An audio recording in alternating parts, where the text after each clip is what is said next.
Olw'ebbula ly'emirimu erifumbekedde abavubuka mu ggwanga nga libaleetedde okwenyigira mu bumenyi bw'amateeka obw'enjawulo, omukago gwa Bulaaya, Bungereza n'Amerika batongozza pulojekiti mwe bagenda okutendekera abavubuka ababeera mu bifo by'enzigotta nga bayita mu kitongole kya Action for Fundamental Change and Development kiyite AFFCAD.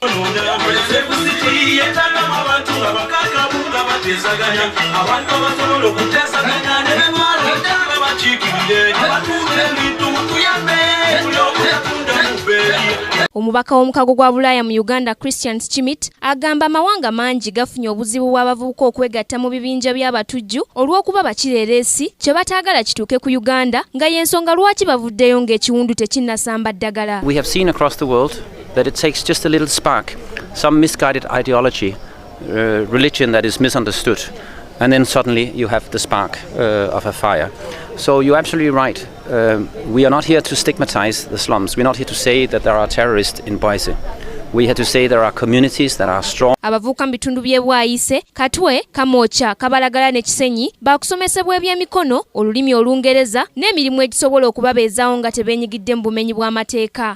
I say you are the future of Uganda. You have decided to be the masters of your destiny.